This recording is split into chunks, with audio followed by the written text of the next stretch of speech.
Chapter 18. Dark Days. Beth did have the fever, and was much sicker than any one but Hannah and the doctor suspected.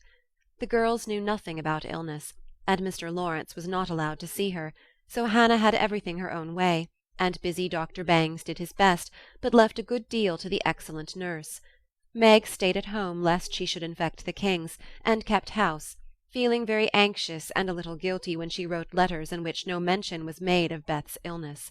She could not think it right to deceive her mother, but she had been bidden to mind Hannah, and Hannah wouldn't hear of Mrs. March being told and worried for such a trifle.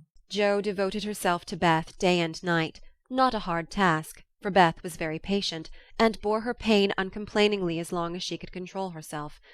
But there came a time when during the fever fits she began to talk in a hoarse, broken voice, to play on the coverlet as if on her beloved little piano, and try to sing with a throat so swollen that there was no music left, a time when she did not know the familiar faces around her, but addressed them by wrong names, and called imploringly for her mother. Then Jo grew frightened. Meg begged to be allowed to write the truth, and even Hannah said she would think of it, though there was no danger yet. A letter from Washington added to their trouble, for Mr. March had had a relapse, and could not think of coming home for a long while. How dark the days seemed now, how sad and lonely the house, and how heavy were the hearts of the sisters as they worked and waited, while the shadow of death hovered over the once happy home. Then it was that Margaret, sitting alone with tears dropping often on her work, felt how rich she had been in things more precious than any luxuries money could buy, in love, protection, peace, and health, the real blessings of life. Then it was that Jo, living in the darkened room, with that suffering little sister always before her eyes, and that pathetic voice sounding in her ears, learned to see the beauty and the sweetness of Beth's nature, to feel how deep and tender a place she filled in all hearts, and to acknowledge the worth of Beth's unselfish ambition to live for others, and make home happy by that exercise of those simple virtues which all may possess, and which all should love and value more than talent, wealth, or beauty. And Amy, in her exile, longed eagerly to be at home, that she might work for Beth, feeling now that no service would be hard or irksome, and remembering with regretful grief how many neglected tasks those willing hands had done for her.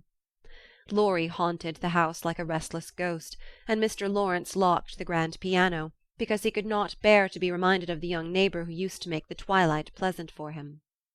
Every one missed Beth.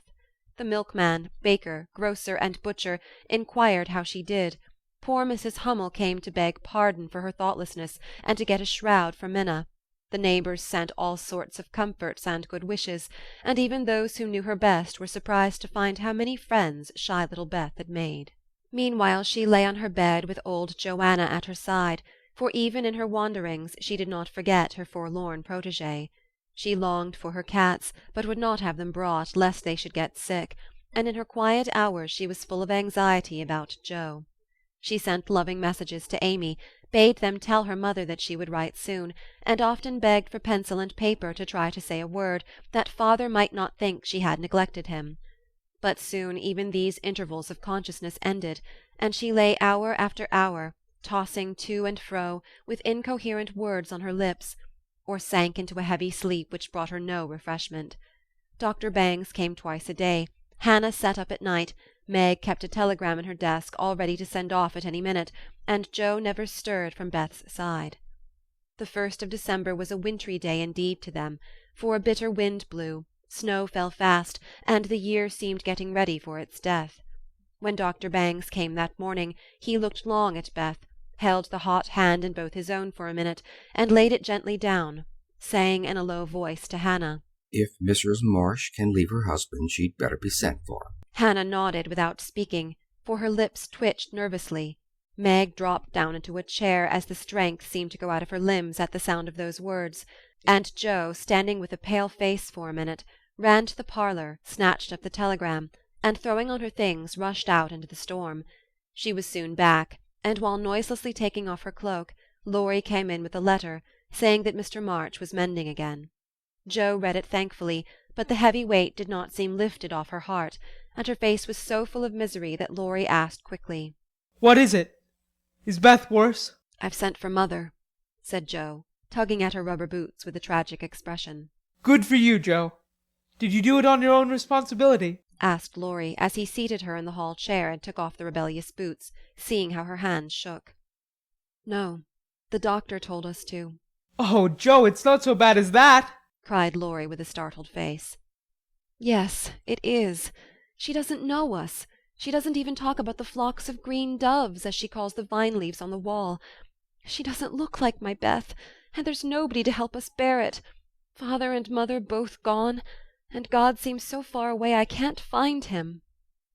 As the tears streamed fast down poor Joe's cheeks, she stretched out her hand in a helpless sort of way, as if groping in the dark, and Laurie took it in his, whispering as well as he could with a lump in his throat. I'm here. Hold on to me, Joe dear. She could not speak, but she did hold on, and the warm grasp of the friendly human hand comforted her sore heart, and seemed to lead her near to the divine arm which alone could uphold her in her trouble. Laurie longed to say something tender and comfortable, but no fitting words came to him, so he stood silent, gently stroking her bent head as her mother used to do. It was the best thing he could have done, far more soothing than the most eloquent words, for Joe felt the unspoken sympathy, and in the silence learned the sweet solace which affection administers to sorrow. Soon she dried the tears which had relieved her, and looked up with a grateful face. "Thank you, Teddy. I'm better now. I don't feel so forlorn, and will try to bear it if it comes." Keep hoping for the best. That will help you, Joe. Soon your mother will be here, and then everything will be all right. I'm so glad Father is better. Now she won't feel so bad about leaving him. Oh, me! It does seem as if all the troubles came in a heap, and I got the heaviest part on my shoulders," sighed Joe, spreading her wet handkerchief over her knees to dry. Doesn't Meg pull fair? Asked Laurie, looking indignant. "Oh, yes, she tries to, but she can't love Bethy as I do, and she won't miss her as I shall. Beth is my conscience, and I can't give her up. I can't!" Down went Joe's face into the wet handkerchief, and she cried despairingly, for she had kept up bravely till now and never shed a tear. Laurie drew his hand across his eyes, but could not speak till he had subdued the choky feeling in his throat and steadied his lips. It might be unmanly, but he couldn't help it, and I am glad of it. Presently, as Joe's sobs quieted, he said hopefully, I don't think she will die. She's so good and we all love her so much, I don't believe God will take her away yet. "The good and dear people always do die," groaned Joe, but she stopped crying, for her friend's words cheered her up in spite of her own doubts and fears. Poor girl, you're worn out. It isn't like you to be forlorn. Stop a bit. I'll hearten you up in a jiffy. Laurie went off 2 stairs at a time, and Joe laid her wearied head down on Beth's little brown hood, which no one had thought of moving from the table where she left it. It must have possessed some magic, for the submissive spirit of its gentle owner seemed to enter into Joe, and when Laurie came running down with a glass of wine, she took it with a smile and said bravely, "I drink. Health to my Beth. You are a good doctor, Teddy, and such a comfortable friend. How can I ever pay you?" she added, as the wine refreshed her body, as the kind words had done her troubled mind. I'll send my bill by and by. And tonight I'll give you something that will warm the cockles of your heart better than quarts of wine," said Laurie, beaming at her with a face of suppressed satisfaction at something. "What is it?" cried Joe, forgetting her woes for a minute in her wonder. I telegraphed to your mother yesterday, and Brooke answered she'd come at once, and she'll be here tonight, and everything will be all right. Aren't you glad I did it? Laurie spoke very fast, and turned red and excited all in a minute, for he had kept his plot a secret, for fear of disappointing the girls or harming Beth. Joe grew quite white, flew out of her chair, and the moment he stopped speaking she electrified him by throwing her arms round his neck, and crying out with a joyful cry, "Oh, Laurie! Oh, mother! I am so glad!" She did not weep again, but laughed hysterically, and trembled and clung to her friend as if she was a little bewildered by the sudden news. Laurie, though decidedly amazed, behaved with great presence of mind. He patted her back soothingly, and finding that she was recovering, followed it up by a bashful kiss or two, which brought Joe round at once. Holding on to the banisters, she put him gently away, saying breathlessly, "Oh, don't! I didn't mean to. It was dreadful of me. But you were such a dear to go and do it in spite of Hannah that I couldn't help flying at you. Tell me all about it, and don't give me wine again. It makes me act so," I don't mind. laughed Laurie as he settled his tie. Why, you see, I got fidgety, and so did Grandpa. We both thought Hannah was overdoing the authority business, and your mother ought to know. She'd never forgive us if well, if anything happened, you know. So I got Grandpa to say it was high time we did something, and off I pelted to the office yesterday. For the doctor looked sober, and Hannah most took my head off when I proposed a telegram. I never can bear to be lorded over, so that settled my mind, and I did it. Your mother will come, I know, and the late train is in at 2 a.m. I shall go for her, and you've only got to bottle up your rapture and keep Beth quiet till that blessed lady gets here. Laurie, you're an angel. How shall I ever thank you?" Fly at me again, I rather liked it. said Laurie, looking mischievous, a thing he had not done for a fortnight. "No, thank you. I'll do it by proxy when your grandpa comes. Don't tease, but go home and rest, for you'll be up half the night. Bless you, Teddy, bless you." Jo had backed into a corner, and as she finished her speech, she vanished precipitately into the kitchen, where she sat down upon a dresser and told the assembled cats that she was happy, oh, so happy, while Laurie departed, feeling that he had made rather a neat thing of it. That's the interferingest chap I ever see. But I forgive him, and do hope Mrs. March is coming right away," said Hannah with an air of relief when Jo told the good news. Meg had a quiet rapture, and then brooded over the letter, while Jo set the sick-room in order, and Hannah knocked up a couple pies in case of company unexpected. A breath of fresh air seemed to blow through the house, and something better than sunshine brightened the quiet rooms. Everything appeared to feel the hopeful change. Beth's bird began to chirp again, and a half-blown rose was discovered on Amy's bush in the window. The fires seemed to burn with unusual cheeriness, and every time the girls met, their pale faces broke into smiles as they hugged one another, whispering encouragingly, "Mother's coming, dear, Mother's coming." Every one rejoiced but Beth. She lay in that heavy stupor, alike unconscious of hope and joy, doubt and danger. It was a piteous sight, the once rosy face so changed and vacant, the once busy hands so weak and wasted, the once smiling lips quite dumb, and the once pretty, well-kept hair scattered rough and tangled on the pillow. All day she lay so, only rousing now and then to mutter, "Water," with lips so parched they could hardly shape the word. All day Jo and Meg hovered over her, watching, waiting, hoping, and trusting in God and Mother, and all day the snow fell, the bitter wind raged, and the hours dragged slowly by. But night came at last, and every time the clock struck, the sisters, still sitting on either side of the bed, looked at each other with brightening eyes, for each hour brought help nearer.